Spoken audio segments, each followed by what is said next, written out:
Olá, um bom dia para você. Hoje, domingo, primeiro dia da sua semana, e vamos continuar com a nossa reflexão sobre fé em Deus. Nós já dissemos aqui que nós viemos de uma descendência de pecado, por isso temos em nós a natureza de pecado, habita em nós, está dentro de nós, isso é uma herança que nós obtivemos através dos nossos pais, Adão e Eva, que pecaram, saíram da presença de Deus e geraram uma descendência de pecado. Mas Deus, na sua providência divina, mandou o seu Filho Jesus Cristo para se fazer sacrifício por nós, morrer na cruz e nos abrir este caminho da salvação. O que é que nós precisamos fazer agora? Primeiro, você vai receber um toque divino. Se você está buscando a Deus, você vai receber um toque divino para você reconhecer que você é um pecador. E no momento que você reconhece que você é um pecador e Deus vê todas as coisas, Ele está lendo o seu coração. Ele manda o espírito de arrependimento e você realmente se arrepende por ter esta natureza de pecado e deseja ter a natureza de Cristo. Então, no momento que você recebe esse espírito de arrependimento, você recebe o perdão de Deus sobre a sua vida e é depositada no seu coração uma fé que vai fazer com que você creia que Jesus Cristo é o seu Salvador, é o seu Redentor. Mas essa experiência é uma experiência sobrenatural. Por isso que devemos nos prostrar diante de Deus pedindo essa experiência.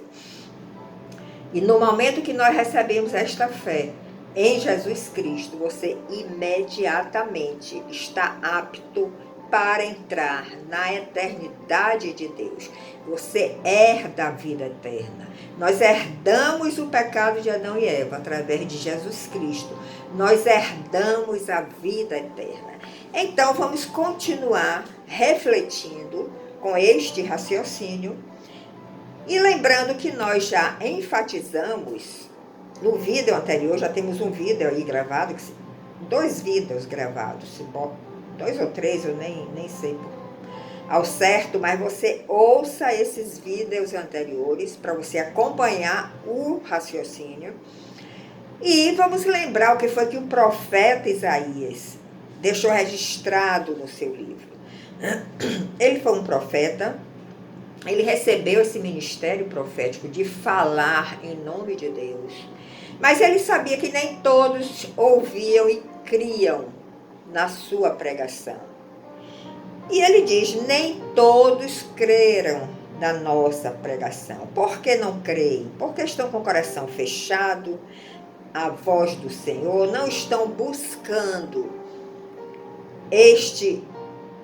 esta conexão com o nosso Deus, para que o coração seja aberto e possamos ouvir a sua voz. E também porque as pessoas muitas vezes não têm o coração reto. E Deus não vai dar essas experiências a uma pessoa que não tenha o coração reto. Mas o fato de não crerem na nossa pregação não quer dizer que nós vamos parar de anunciar o Evangelho. Nós vamos persistir, nós vamos perseverar em anunciar as boas novas do Senhor. Qual é a grande boa nova? É nós sabermos que nós temos um Senhor, nós temos a Jesus Cristo, que abriu um caminho para entrarmos na eternidade de Deus e sairmos desta vida de pecado. Então, esta fé, na medida que, no momento que nós recebemos esta fé genuína, nós vamos caminhando, nós vamos vivendo experiências com Deus, e nós vamos fortalecendo esta fé através das experiências. Veja que nós lemos em Romanos 1,17. O justo vive pela fé e o Evangelho é poder de Deus. O Evangelho tem poder. Proclame o Evangelho, que ele tem poder. Ele vai atingir aqueles que têm o coração reto, aqueles que já receberam um toque divino para se abrir para o Senhor. E de fé em fé, À medida que nós vamos fortalecendo essa fé, pelos milagres que vamos vivendo, pelas experiências que vamos vivendo, nós vamos alcançando coisas maiores em Cristo. Mais feitos do Senhor, nós vamos experimentar mais milagres em nossas vidas, na vida dos nossos filhos, da nossa família. Nós vamos experimentar mais soluções aos nossos problemas virão quando você entrega o seu problema a Jesus. Então, nós não devemos estacionar em um determinado nível na nossa caminhada, porque essa é a nossa tendência. Nós queremos sempre nos acomodar. Já vivemos alguma coisa, queremos nos acomodar. Mas não se acomode, porque você tem um Deus que é infinito, é poderoso. E o evangelho dele tem poder. Então, não estacione em um determinado nível da sua caminhada, mas continue avançando. Veja o que está escrito em Romanos 4, de 3 a 8. Diz que a fé de Abraão lhe foi imputada como justiça. Abraão teve uma fé tremenda. Ouviu a voz de Deus, mandando sacrificar o seu filho. Ele não hesitou. Ele estava ali provavelmente com o coração muito contrito, muito angustiado, provavelmente. Ia sacrificar o único filho dele que ele recebeu na velhice através de um milagre de Deus. E Deus estava pedindo agora para ele sacrificar o seu filho, mas ele tinha uma fé grande no seu coração, a ponto de levar o seu filho, sem questionar a Deus, para ser sacrificado. Mas o Senhor queria realmente provar esta fé de Abraão. Não provar para ele, porque ele sabe de todas as coisas, mas provar para o próprio Abraão a fé que ele tinha conseguido, o fortalecimento da sua fé. E foi essa fé que foi imputada como justiça na vida de Abraão.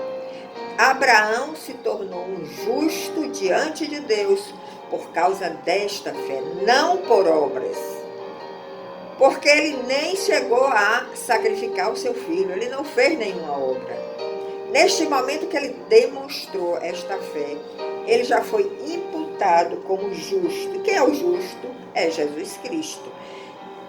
Quando nós aceitamos a Jesus como nosso Salvador, Deus, o Pai, já nos olha como justo, mesmo ainda tendo pecados, porque o nosso pecado, a nossa natureza de pecado, vai sendo morta durante a nossa caminhada. Mas Deus já olha o Cristo que está em nós. Ele olha para nós como se nós fôssemos já totalmente justificados. Mas a experiência de crer em Jesus já nos dá acesso à vida eterna. Então, o fato de Abraão crer em Deus, ele recebeu a justiça de Deus. Se naquele momento Abraão morresse, ele já iria direto para a eternidade de Deus. As obras que nós tanto falamos aqui, ninguém é salvo pelas obras, mas sim pela fé em Jesus, acontece da seguinte forma. Não adianta você fazer milhões de obras de caridade se você não tem a fé em Jesus. Isso não vai lhe salvar. Mas se você tem a fé em Jesus como seu Salvador, é esta fé que vai lhe salvar, que vai lhe dar acesso à vida eterna. Mas se nós ainda estamos aqui na terra, nós vamos começar a fazer obras em nome de Jesus Cristo. Nós vamos fazer obras através desta fé.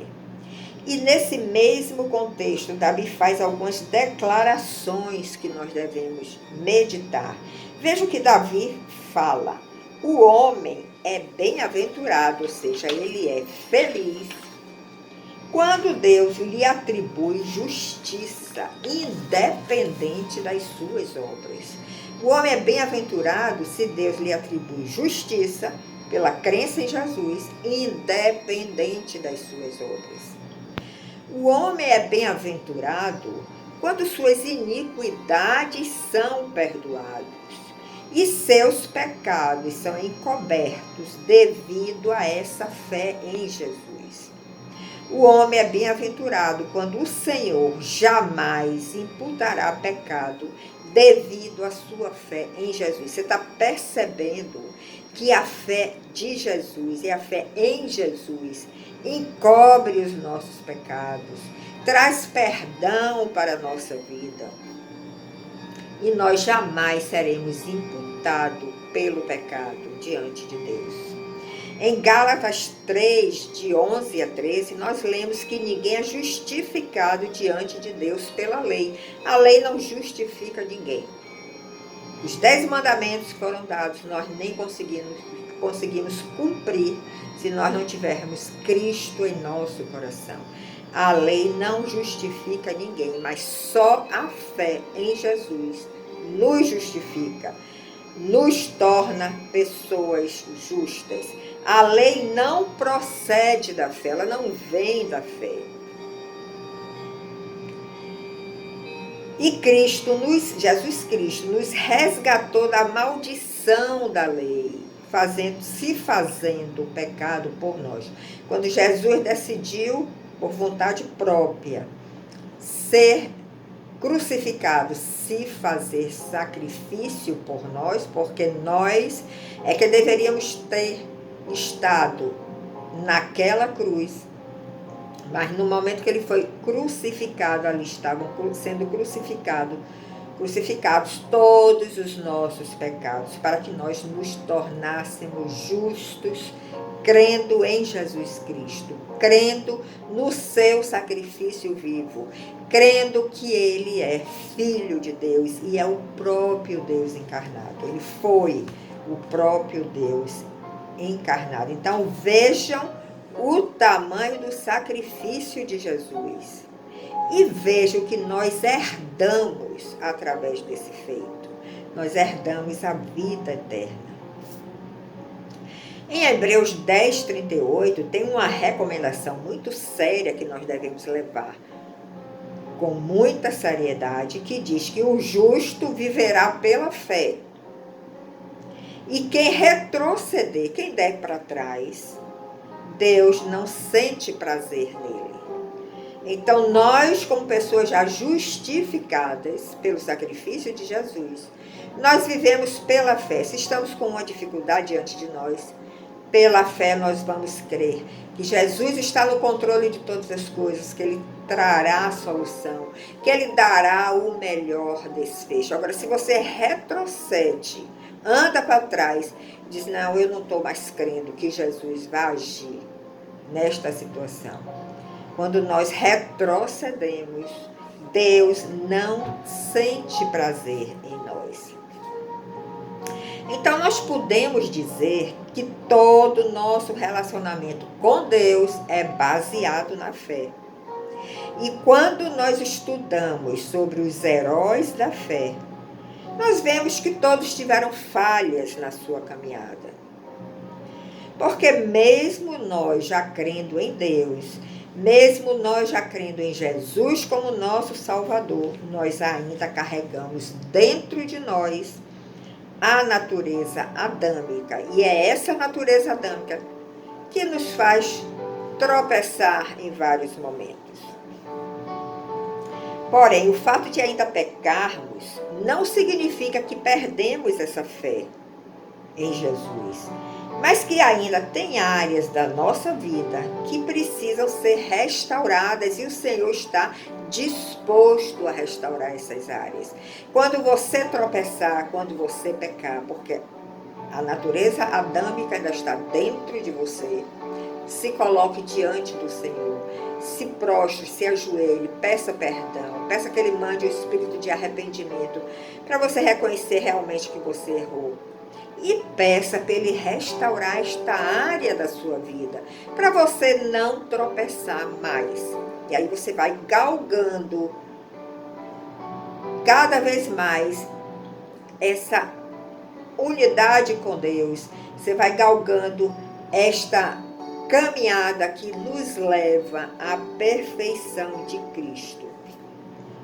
Mas sem dúvida nenhuma nós temos que perseverar neste caminho. E não vou lhe dizer que o caminho é fácil. O caminho não é fácil.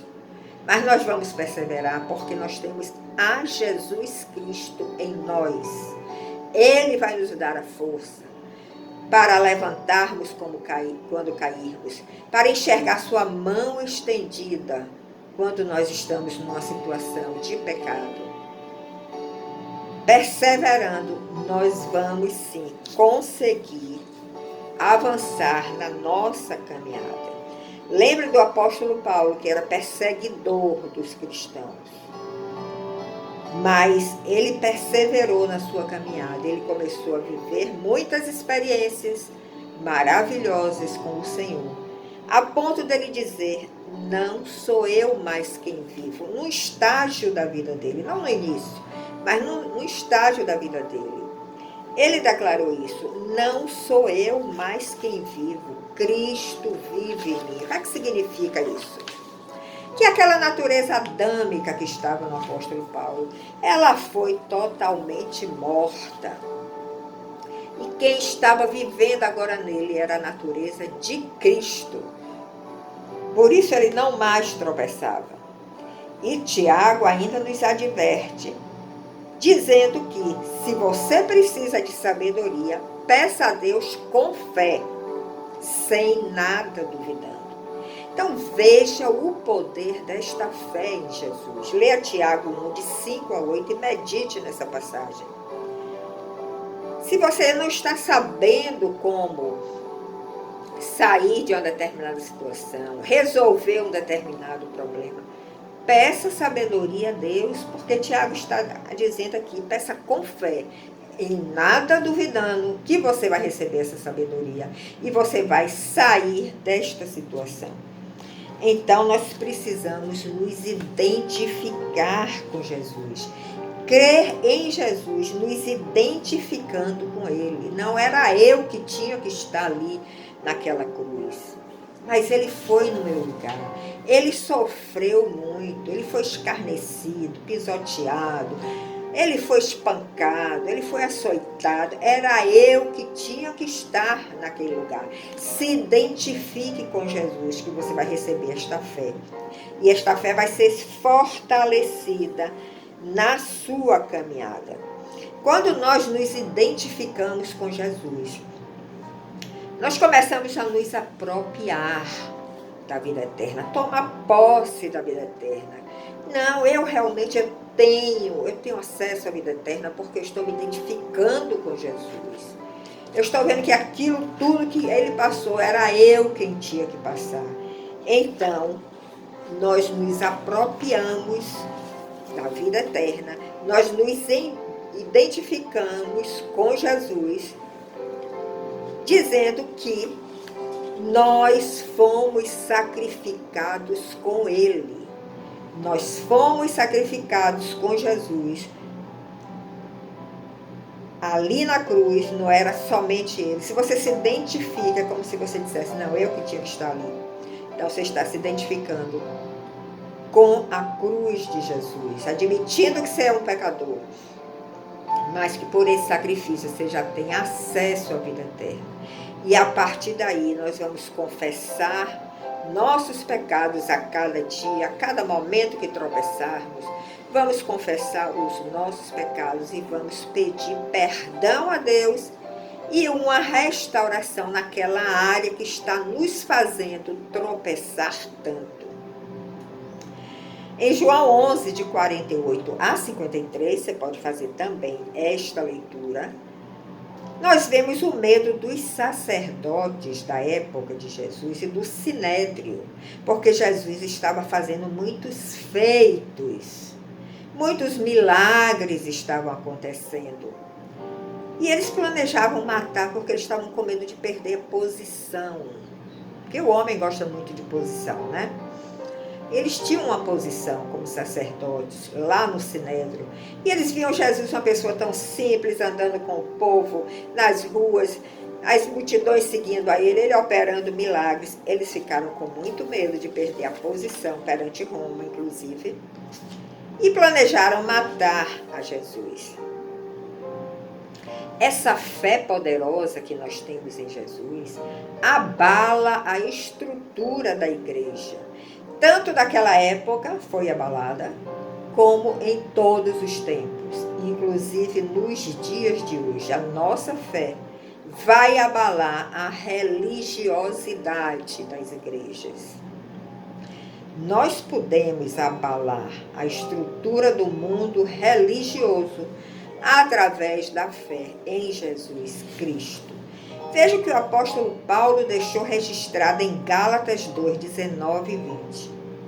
Ele que foi um grande cumpridor da lei, né? Paulo era fiel à Torá, executor em extremo da lei. Mas ele disse que já não vivia mais pela lei. Ele morreu para a lei e ele estava vivendo agora para Deus. Você sente a transformação que o apóstolo Paulo passou?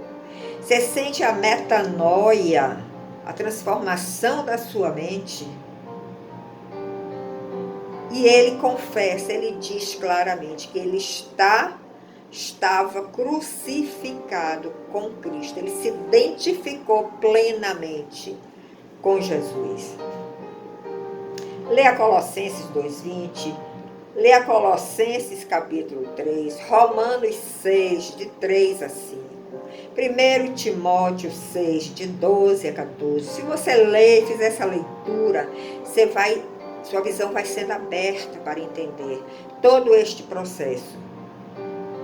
A nossa vida, ela está oculta em Cristo. Se nós vivermos essa experiência do arrependimento, das obras mortas, que são as obras que fazemos quando nós não temos a Cristo em nós, se você vive a experiência da fé em Deus, você vai estar com a vida de Cristo em você oculta. Mas à medida que você vai sendo morto pelo pecado, para o pecado, à medida que você vai sendo morto para o pecado, a sua natureza adâmica vai sendo morta e a natureza divina de Cristo vai tomando conta de você. Você vai começando cada vez mais a ter uma fé poderosa em Cristo Jesus e através desta fé você vai abalar as estruturas religiosas da igreja, você vai abalar as estruturas religiosas da sociedade e através de você pode acontecer uma grande transformação. Lembra daquela serpente de bronze que foi levantada no deserto? Isso está em Números 21, de 4 a 9. Eu vou ler aqui para nós fazermos essa identificação. Então partiram do Monte Or pelo caminho do Mar Vermelho. O povo estava no deserto. Saíram do Egito, atravessou o Mar Vermelho, entrou no deserto. E eles passaram a rodear a terra de Edom. Porém, o povo se tornou impaciente no caminho. E aí, na impaciência do povo, ele começou a falar contra Deus e contra Moisés. A nossa impaciência nos faz pecar. Procure ser cada vez mais paciente. E eles diziam para Moisés: por que nos fizeste subir do Egito? Para que nós morramos aqui nesse deserto, onde não há nem pão nem água.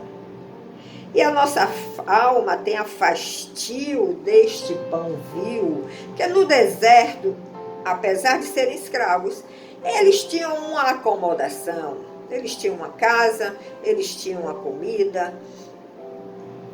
No deserto não, no Egito. No Egito, eles tinham, apesar da escravidão, eles tinham uma casa, eles tinham uma comida, eles tinham água. No deserto era todos os dias uma nova surpresa. Então eles começaram a murmurar e a falar contra Moisés.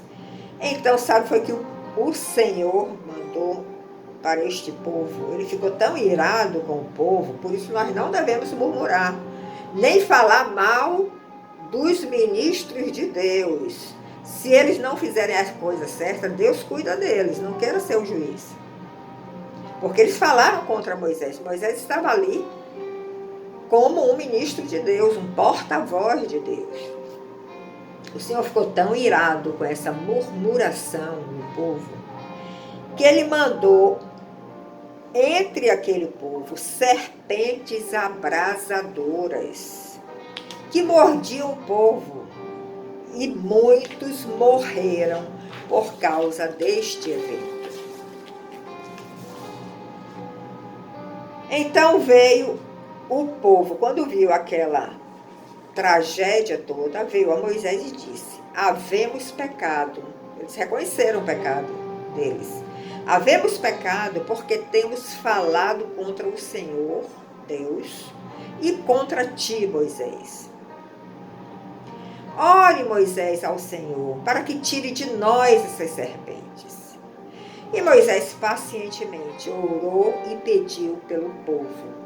Orou a Deus pela misericórdia dele, que tirasse aquelas serpentes. Mas Deus disse a Moisés: faça agora uma serpente abrasadora, ponha sobre uma haste, e será que todo mordido por a serpente que olhar para esta serpente de bronze que você vai colocar nesta haste, ele viverá, ele não será consumido pelo veneno da serpente. Então Moisés, na sua obediência, fez uma serpente de bronze e pôs sobre uma haste.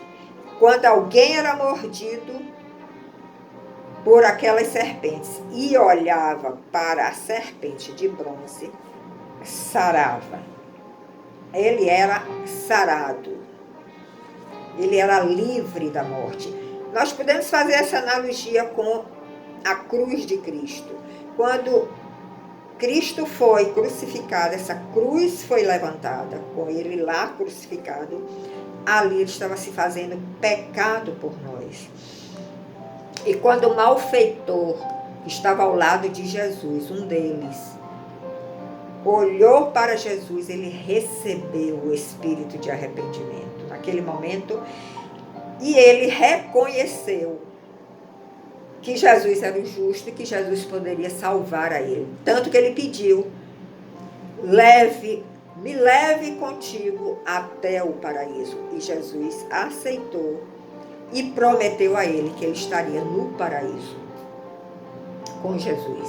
Então veja a analogia que nós podemos fazer do Antigo Testamento, desse evento. Deus não tirou as serpentes do povo, pelo nosso entendimento aqui. Ele não tirou as serpentes, mas ele disse: se alguém olhar para esta haste com essa serpente de bronze cravada, será curado, mesmo que seja mordido, será curado. Então veja a analogia que nós podemos fazer aí com o sacrifício de Jesus. Quando olhamos para Jesus, quando nós nos identificamos com ele, dizendo: não, eu que deveria estar ali. Ele está ali levando o meu pecado. Eu estou sendo crucificado com Jesus.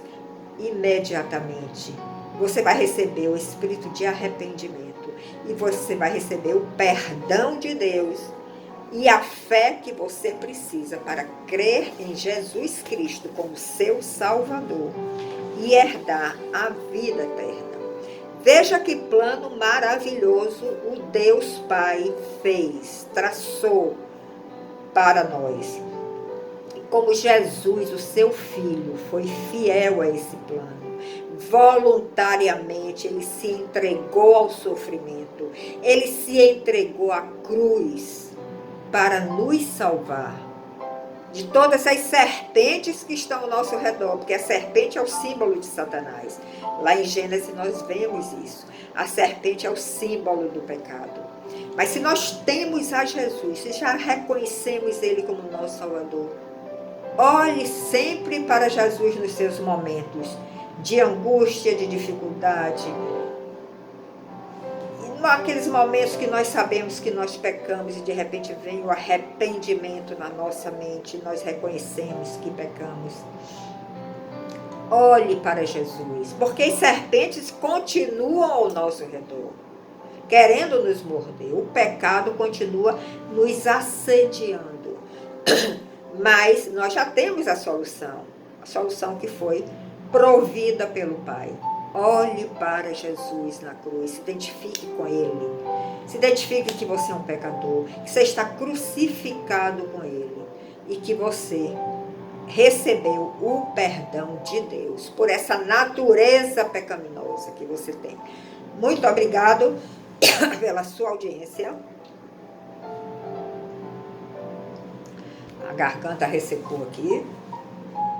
Muito obrigado pela sua audiência, pela sua atenção. Medite nessa mensagem, reflita, se identifique, confesse seus pecados e viva uma vida plena em Jesus Cristo. Viva a vida plena em Deus. E diga: eu estou crucificado com Jesus. Eu estou crucificado com Jesus. E eu herdei a vida eterna. E vou prosseguir na minha caminhada para de fé em fé, ir ganhando mais maturidade cristã para chegarmos à perfeição de Jesus Cristo. Muito obrigado, tenha um domingo abençoado com a sua família. Envolva seus filhos nessas mensagens, reflita com eles, ouça com eles, para que eles também comecem a criar essa identificação. E você terá uma família muito abençoada. Te aguardo no próximo domingo, quando nós prosseguiremos com esses princípios elementares e fundamentais da doutrina de Cristo.